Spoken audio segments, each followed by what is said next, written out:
Gillespie, and I am the Senior Manager of Community Development at Charles Schwab Bank and host of the Dallas Housing Coalition's Housing for All webinar series. Thank you for joining us on this Friday morning. Today, we are holding our fourth installment of our series where we discuss whether Dallas is big and if it is truly big enough for everyone. Our plan is to have brief but impactful one-on-one conversations with Dallas Housing Coalition members and other community leaders who are Dallas's strongest advocates for keeping Dallas affordable. Joining us this morning is Natalie Brown. Natalie is the Texas Policy Manager of Teach Plus and is a former educator with the Dallas ISD, where she spent 16 years working as an elementary school teacher. Teach Plus was founded in 2007 to address the growing need for authentic teacher leadership to transform the nation's schools and our educational system. Since then, the organization has maintained a dual focus on policy and practice and works to find solutions to the most important issues facing students, teachers, and equity in education. Natalie has a master teacher designation from the Texas Education Agency and a distinguished teacher rating with Dallas ISD, where she spent much of her career mentoring teachers and serving as a liaison between teachers and district administration for the Teacher Excellence Initiative. As a former Teach Plus fellow, she advocated for equitable funding, teacher compensation, and investments in early education. She has a master's degree in education from the University of North Texas at Dallas and is currently pursuing her doctoral degree in public policy. Thank you for joining me today, Natalie. It's great to be with you. Thanks for having me, Andrea. Glad to be here. Well, your biography is absolutely amazing. You've done so much in your career, and I have to tell you, hats off to you for working for 16 years in the elementary school grades. My son right now is 10 years old, and I go in there once a semester to teach financial literacy to other fourth graders, and after an hour, I'm spent. I'm exhausted, I'm sweaty. One time I almost sprained my ankle. So hats off to you and all the elementary school teachers out there. Thank you. I think you described what a day is like at elementary school perfectly. For sure. Great, great. Well, let's just go ahead and dive into the conversation. Just my very first question for you is if you can share a little bit more about Teach Plus, what it does for folks less familiar with the organization. Yeah, I would love to. So Teach Plus ultimately is a teacher leadership organization where we really encourage teachers to stay in the classroom and take on leadership opportunities that impact systemic issues within public education, whether that's at a local, regional, or state level. And so what we really have found is highly effective teachers love the classroom, but they also crave professional development and to expand their leadership opportunities, much like any other professional in any other industry. But what we want to do is keep those effective teachers in the classroom. And so Teach Plus provides opportunities for teachers to have impact on policy issues, grow their leadership skills. We empower them to have impact and conversations with decision makers and policymakers so that they continue to grow the profession and improve outcomes for their students. That's great. That's wonderful. I know I learned so much because I had not been as familiar with the organization prior to us scheduling this webinar episode. So it's good to learn more about all the good work that y'all are doing. Yeah, a lot of people are probably thinking right now, okay, this is a webinar about affordable housing, but you come from the secondary education world. Right. So can you illuminate for us how you see the current affordable housing crisis in Dallas intersecting with the challenges that you are facing right now and dealing with in the educational system? I mean, particularly as it relates to access, stability, and the overall well-being of students and their families. Absolutely. I think maybe at first glance, why it may seem like two distant topics to people, they are definitely intertwined and intersected. Instability in the housing crisis puts our students and their families in constant survival mode, right? They're always searching for that right combination of affordable housing and quality education. And it really makes it difficult to build lasting relationships between the families and the staff that are serving their students and really in charge of their educational trajectory when there's constant mobility or turnover. And so it does create those educational gaps that we see. And it really puts our students in constant crisis. I think housing instability contributes to some of the trauma that our students face because they're constantly worried about a safe place to live, and they're changing schools or campuses and teachers consistently. When we think as professionals, if we were to start a new job every 3 months, how great would we be at that job, right? Like, would we be able to master the content? Could you just stop at one job and pick up at another right where you left off? Or is there a learning curve that comes with starting over? And so all of these things translate to our students and their ability and their families to have access to quality education. Yeah, you raised some excellent points. I just think about any job that I've started, and it's taken at least a year to feel somewhat comfortable. So I can only imagine a student and even really the family having to navigate Mm. drop off, having to find a classroom, get used to a new teacher's style. Like that can be really daunting if you're doing it a couple of times, even in one school year. Absolutely. And then we even think about like our students with special needs, right? Like sometimes those services are slowed down because paperwork has to get transferred, or maybe a teacher was in the process of trying to identify and help a family address a learning disability or some other disability that impacts them in the classroom. And so that just gets delayed and have to start over every time a family has to leave. And so we really see this impacting all students in a classroom, but even more so our underserved communities and our students with special needs. Yeah.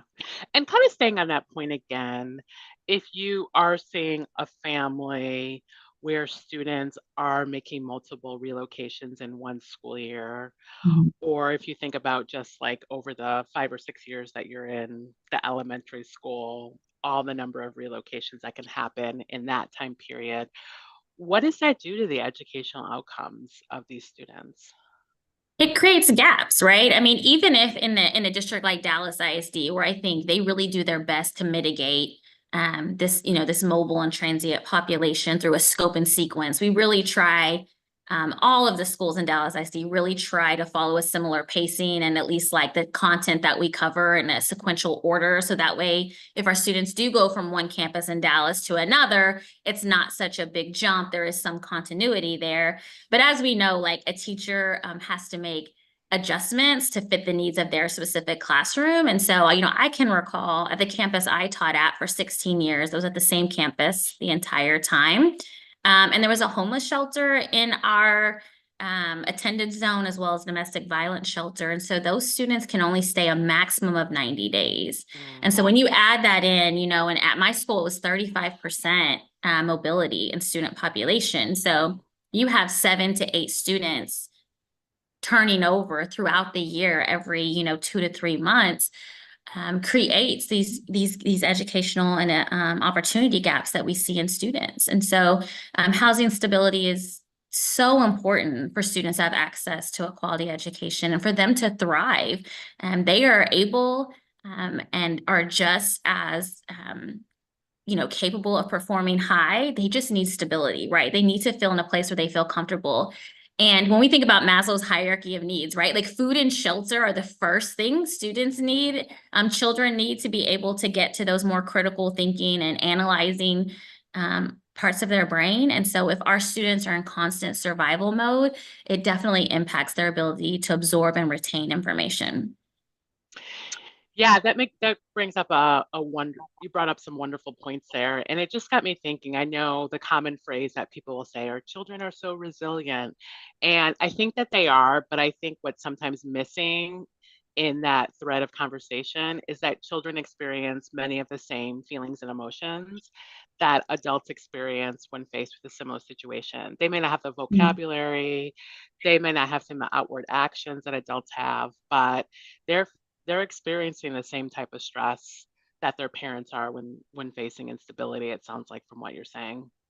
Absolutely. And I think with even less practice with those social skills, like you said, to really be able to articulate what they're feeling, how to adjust. And yes, why children are resilient, we don't have to force them to be with issues that maybe we could solve for, that we could address collectively as a community, right? Like we don't have to add on to that resiliency.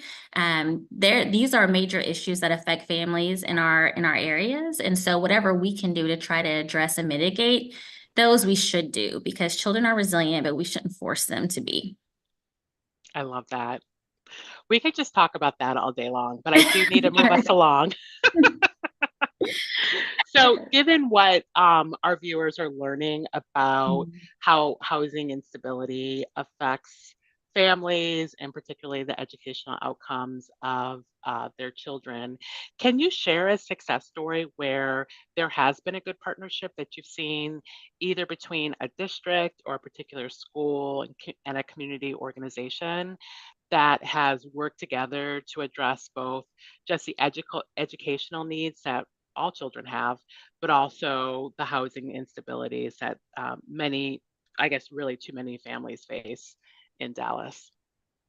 Yeah, in recent years, as staffing challenges have, increased or become more of a problem for school districts, I think there's a few school districts across the state of Texas that have really focused on other ways to attract and retain teachers, because we know that a teacher is the single most important factor when it comes to student outcomes and student achievement. And so, I think about Austin ISD, who just recently is going to repurpose one of its unused campuses to create like 500 housing units for teachers so that the teachers can actually live in the communities they serve. Wow. Teachers having to have long commutes directly impact students, whether you think about it or not. We think about extracurricular activities, right? Clubs or things, tutoring, or things that can enrich a student's lives. If a teacher has an hour commute every day, they're probably less likely to stay, in the evening time to take on those extra duties that really do enrich a student's educational experience just because of the commute. We also see like Pflugerville ISD. They recently just approved a $44 million bond to purchase land and for construction to be able to build more affordable housing for staff. And so there is public will there that understand that quality teachers directly impact educational success and outcomes for our students, but that they need affordable housing themselves to be able to plant roots in the communities they serve. Here in Dallas, the City Teaching Alliance does a wonderful job with their teacher residents of partnering with local apartment complexes to like waive those security deposits that can be barriers, right, to relocating or moving somewhere, as well as reducing the cost of rent for their teacher residents. As well as some other states too, but there's not a lot being done for home ownership. I mean, there is a program with, I know, the Texas State Affordable Housing Corporation that can help teachers with down payment assistance, but there is still a lot, I think, that can be done with ensuring that we have affordable housing for home ownership for teachers and our students and families in our communities. That is amazing. The examples that you shared with what Austin is doing and Pflugerville, I can never say that right. I know, right? I know. Please don't come after me if you're from that district. I'm so sorry. But that was actually a question in the back of my mind when we got this conversation started, is that housing stability and housing costs, from what you're saying, is not just a challenge for the families, that who are sending their kids to school each day or trying to send their kids to the same school, throughout their time in elementary school, let's say, but teachers also, that there's a serious affordability issue that I'm sure is impacting teachers in the sense of what jobs they take, how long they maybe even stay in the profession. Sounds like Right. from what you're saying, what extras they can do when they have to balance their commute and things like that. Like teachers didn't have this benefit really ever of having a hybrid work situation that a lot of other workers get post pandemic. So that's very interesting that teachers are facing some of these same challenges. Yeah. Yeah. And I think, we do want our teachers to plant and build roots with their community. That's like the heart. I think schools are the heart of the community, right? It's like where everyone goes. And then like you would see your teachers, think about my own experience. I would see them in the grocery store. They would come Yes. to like my basketball game. And that just meant so much for like trust and vulnerability and the ability to build relationships with families. And we just don't see that as much anymore. One, because of just the pricing of houses, especially in our urban areas, that teachers just cannot afford to live in the cities they teach in. Yeah, I mean, you just really hit the nail on the head. I know I mentioned my son being in fourth grade, but he's had a teacher almost every year since I think kindergarten, first grade, obviously not because of all the whole pandemic situation. But each of his teachers, minus first grade, have at least come to one of his sporting events. And they love that. So I can only imagine if you live so far away, like, and you have your own life to live, like, you can't do those little things that make such a huge impact on just building that relationship between the teacher and the student. Absolutely. Great. Well, kind of staying on the thread of success, how do you define success in addressing the intersection of affordable housing and educational policy? And what kind of metrics should be used to evaluate the effectiveness of the interventions and initiatives that align affordable housing with education policy? I think the easy one, right, is like seeing policies pass, whether that's at the city level or the state level that ensure students and families and staff can have affordable housing. But I think also like we will then begin to see decreased mobility rates among students within districts. I think if we can see those transient mobility rates reduce, we'll also then see improved educational outcomes. And I think also as a byproduct, if we can see increased teacher retention rates, right? If we're not losing, especially in large cities and urban areas, if we're not losing our teachers to suburbs or other areas that may have lower cost of living, then we know that these policies and these initiatives that we're engaging in are successful. That's great. So your key metrics are trans I don't know what the word is, but basically, I would say student transiency rates, like how often are they changing Right. schools? I would also imagine in a day's absent that are either excused or unexcused are Absolutely. probably big things that you'll look at. And then on the flip side, teacher retention, it sounds like is another thing that you would be tracking as you're working and others are working to align affordable Mhm. housing and education policy. Yeah, and I think like immediately, right, we would see a decrease in those either absences or the mobility rate among students. And then, over time, I think we would then see those when we think about student outcomes, those begin to like close and narrow. I think that will take time, right? The more students that we get that can stay longer in their particular educational community, over time, we'll see improved student outcomes. But I think like the immediate thing we could look to would be that reduction in student mobility rates from Great, campus to campus and as a district as a whole. fantastic. Well, great. Well, as we kind of conclude our conversation, are there any other issues that you'd like to elevate that we have not already covered already?